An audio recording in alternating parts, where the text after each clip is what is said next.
നമസ്കാരം. ജ്യോതിഷത്തിൻ്റെ പുതിയൊരു അധ്യായത്തിലേക്ക് സ്വാഗതം. 2025 നവംബറിലെ അശ്വതി നക്ഷത്രക്കാരുടെ ജാതക ഫലമാണ്. ഈ മാസം ധനപരമായി സുസ്ഥിരതയേറിയതായി പ്രതീക്ഷിക്കാവുന്നതാണ്. വരുമാന വഴികൾ മാനദണ്ഡത്തിനനുസരിച്ച് ഉയർന്നു വരും. നഷ്ടമാർന്നതിൽ നിന്നൊക്കെ തിരികെ വരികയും ചെയ്യും. കരിയറിൽ സ്ഥിരതയേറിയ വളർച്ചയാണ് പ്രധാനപ്പെട്ടത്. പുതിയ ബന്ധങ്ങളും പരിചയങ്ങളും നന്നായ നേട്ടങ്ങൾക്ക് വഴിതെളിക്കും. ബന്ധങ്ങളിൽ ഊർജ്ജസ്വലതയും ഹൃദയബന്ധവും വർദ്ധിക്കും. പുതിയ പരിചയങ്ങളും അനുഭവങ്ങളും അടുത്ത ബന്ധങ്ങൾ സമ്പുഷ്ടമാക്കും. ദാമ്പത്യം ആകർഷകമായ രീതിയിൽ സുഖകരമാകുമെന്ന് കാണുന്നുണ്ട്. ഇന്നുള്ള പ്രവചനങ്ങളനുസരിച്ച് ഈ മാസവും കുടുംബ ബന്ധങ്ങൾ സാധാരണയായി സന്തുഷ്ടത്തിലേക്കാണ് പോകുന്നത്. ഗൃഹസ്ഥ ജീവിതത്തിൽ സന്തോഷകരമായ അന്തരീക്ഷം നിലനിൽക്കും എന്ന് കരുതാവുന്നതുമാണ്. ജാതകം സൂചിപ്പിക്കുന്നത് ആരോഗ്യത്തിന് മുൻകരുതൽ ഉണ്ടാകേണ്ടതിൻ്റെ സമയമാണെന്നുള്ളതാണ്. പ്രത്യേകിച്ച് കാലുവേദന, കഴുത്തുവേദന, രക്തസമ്മർദ്ദം എന്നിവയൊക്കെ അവഗണിക്കാതിരിക്കേണ്ടതാണ്. ഭക്ഷണം, വ്യായാമം എന്നിവ ശ്രദ്ധിച്ച് ആരോഗ്യം പരിപാലിക്കുക. 2025 നവംബറിൽ പ്രധാന ഗ്രഹസ്ഥിതികളും ദിശാബോധങ്ങളും എന്തെല്ലാമെന്ന് നോക്കാം. നവംബറിലും ചില പ്രധാന ഗ്രഹങ്ങൾ സ്ഥാനം മാറുന്നുണ്ട്. ശുക്രൻ നവംബർ 2 തുലാൻ രാശിയിൽ പ്രവേശിക്കും. സൂര്യൻ നവംബർ 16 വൃശ്ചികൻ രാശിയിലേക്കും പ്രവേശിക്കും. കൂടാതെ ബുധൻ നവംബർ 9 വക്രഗതിയിൽ തുടരും.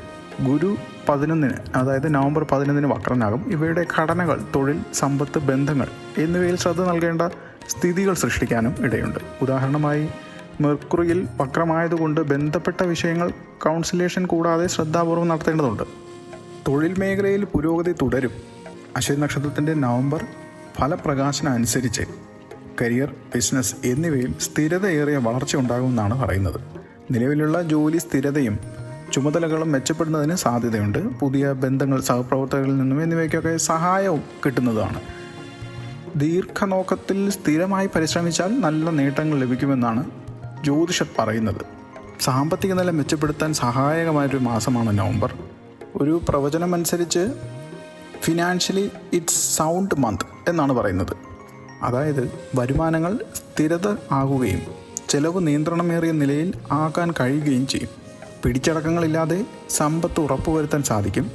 ഈ സാഹചര്യത്തിൽ കൂടിയ നിക്ഷേപങ്ങളും ഓഹരി പരിപാലനങ്ങളും ഫലപ്രദമായി തീരുകയും ചെയ്യും. പ്രണയബന്ധങ്ങൾക്കും ഈ മാസം ഊർജ്ജവും സന്തോഷവുമാണ് മുന്നിൽ കാണുന്നത്. സ്ത്രീകളുമായുള്ള ബന്ധങ്ങൾ രസകരമായിരിക്കും.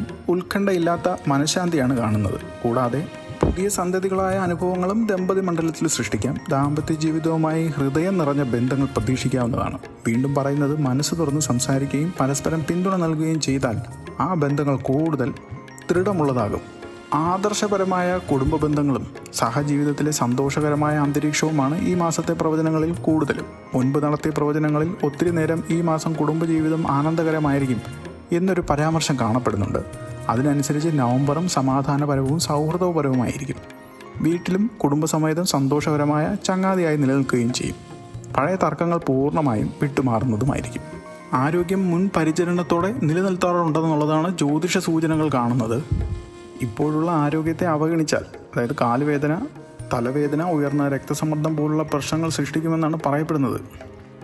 അതിനാൽ നവംബറിലും ആരോഗ്യ പരിപാലനത്തിൽ നിർബന്ധിതമായിരിക്കണം. മിതമായ ഭക്ഷണം, സൗമ്യമായ മാർഗം, വ്യായാമം എന്നിവ നിർബന്ധമായിട്ടുണ്ട്. സ്ഥിരം മെഡിക്കൽ പരിശോധനയും നടത്തുക. അപ്രതീക്ഷിത രോഗലക്ഷണങ്ങൾ ഉണ്ടാവാതിരിക്കാനും ശ്രദ്ധിക്കേണ്ടതാണ്.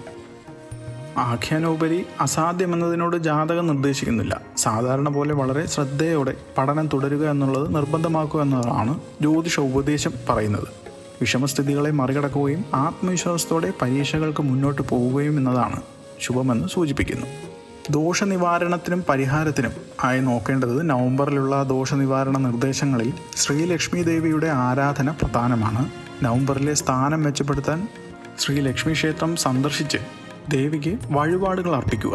ലക്ഷ്മി സ്തോത്രങ്ങൾ ജപിക്കുക. അതായത് ഈ മാസം ലക്ഷ്മി വിധാൻ, അതായത് ദീപപ്രധാനം പൂജ എന്നിവ ചെയ്താൽ സാമ്പത്തികവും ജീവിതവുമായ നിലവാരം മെച്ചപ്പെടുത്താൻ സഹായിക്കുമെന്നതാണ്.